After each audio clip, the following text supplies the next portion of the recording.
We got a special guest. Vimael Machín joins us here in the Treehouse as we're getting you ready for the Athletics and the Chicago White Sox. It's happy hour. We got all the happy hour deals here at the Treehouse. Come up and see us. How are you? And thanks for coming up. Hey, thanks. Thanks for having me. You know, the one thing that's been a lot of fun watching this year is you play third base. I mean, you've done a fantastic job defensively. How much, I always knew you as kind of a middle infielder. How much third had you played in your professional career? Well, I got drafted as a shortstop at Virginia Commonwealth University.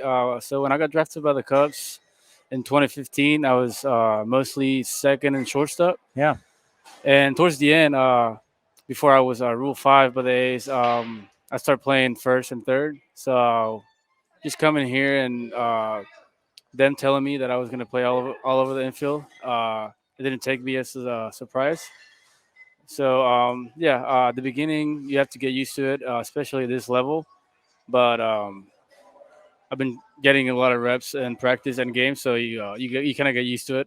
Well, what I love about it is versatility's king. And when you bring a bunch of gloves to the yard every day, that means you're going to get at bats. And I think that's the one thing. It's like if you only play one thing, well, you better be really darn good.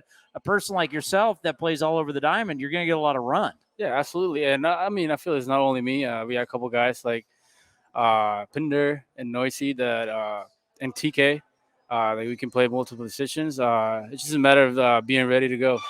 No matter where you play, just trying to bring something to the table to help the team win.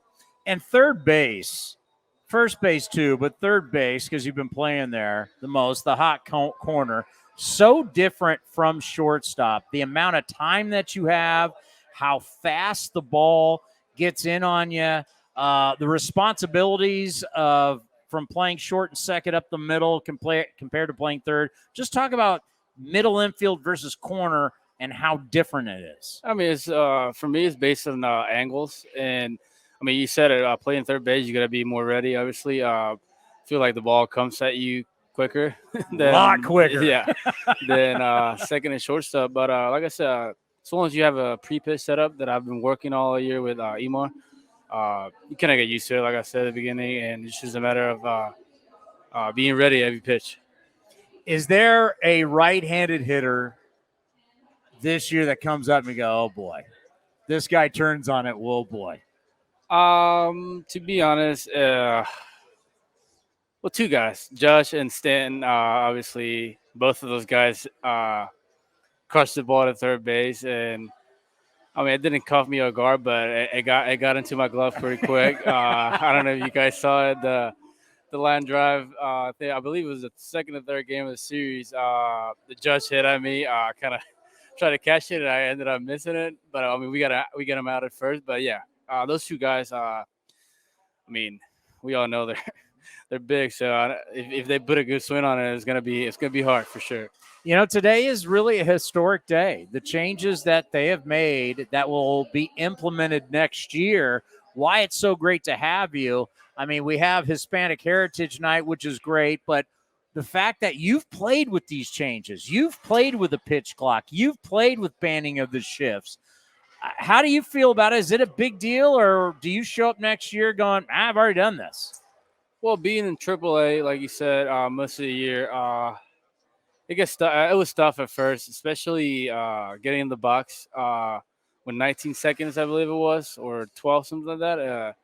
Well, it caught me off guard at the beginning because sometimes we like to take our time kind of to breathe and regroup to get ready for the next pitch. So we didn't have as much time as I wanted. But if you keep playing, you get used to it, obviously. And also the bases, I heard they're doing it like AAA. So at first it was kind of weird having a big, base in front of you, especially to how are you going to hit or touch the bag. It was kind of weird for me, but you get used to it. They've been doing it all year down there, so I don't think it will be a big deal.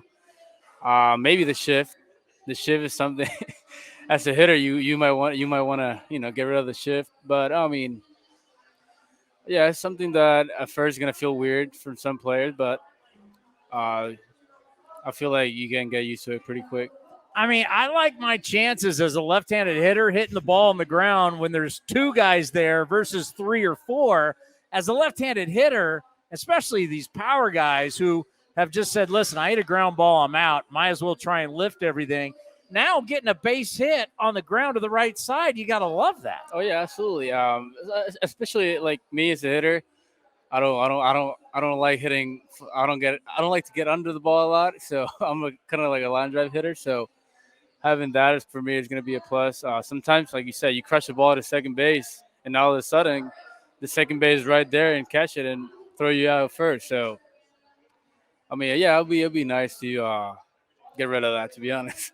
Well, the one thing that always got me, and luckily in my playing days we didn't have it, is everybody was taught to hit the ball back up the middle. Square it up, hit it back up the middle. Well, all of a sudden, back up the middle, what you're taught your entire life is now an out, whether it's a ground ball or a base hit. I mean, a ground ball or a line drive used to be an automatic base hit. Now it's an automatic out. Having up the middle again, hitting it back up the middle, knowing that you got a chance for a legit base hit, will that make you feel better? Yeah, a lot better for sure. Especially with all the analytics that you have, all the positioning. I mean, it happened to me yesterday. I feel like I had a good swing off C's, and all of a sudden I hit it up the middle, and Elvis Andrews was right there. Yeah. I mean, something that we can't control, but having that middle open again, and those like the 4 hole or 6 hole, it'll be nice. It'll be nice. It'll be a relief to get a couple hits. Yeah, no doubt. The bigger bases thing, like a lot of us have no clue. Did it affect you more, good, bad, as a defender or as a runner? Well, it'll be harder as a defender because now, especially out here in the big leagues, you have a lot of guys that are plus runners. Like a guy like Julio Rodriguez, you put a ball in the dirt, or even Acuna, you might want to get rid of the ball quick. So as a runner, it'll be easier. Obviously, feel it's shorter now for them. But as a defender, you gotta make sure you catch it first, obviously, and then make a good throw and a quick throw. So yeah, it'll be a challenge for sure. I mean, up the middle, man, you got to get that tag down quick with a guy stealing, right? I mean, does it? Like, I have no clue. Like, I've never seen what one of these bags look like. When I walk out on the field, am I going to go, wow, it's like a big pillow? Is it like a huge difference? Well, it might sound funny for sure, but the first time I saw a base this year in AAA, I treated it as a pizza box. It was that big, I swear. A large pizza or a medium pizza? I would say medium pizza box, but like I saw that thing and I was like, oh wow, like what is this? So it's noticeable. Yeah, it is for sure. Okay. You're comparing the bases here and down there. Yeah, you can definitely notice the change.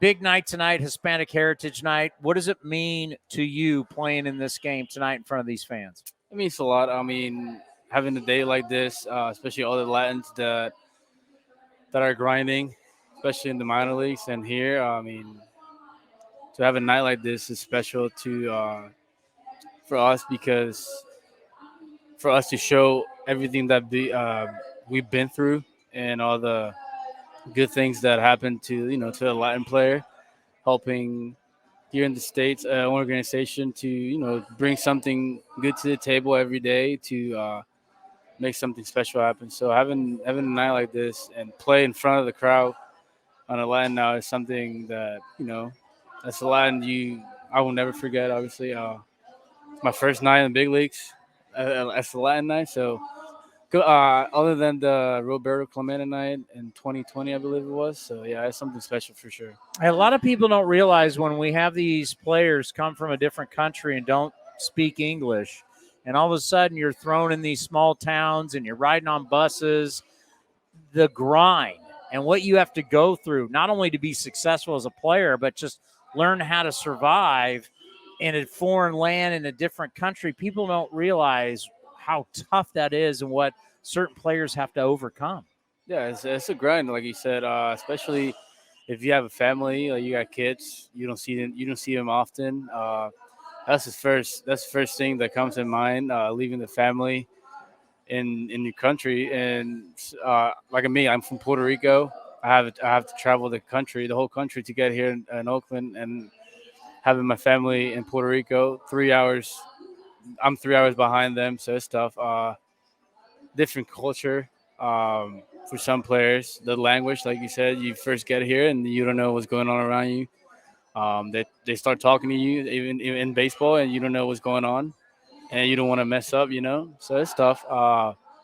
But like I said, to have a recognition like this is big. It's big because we've been through a lot, no doubt.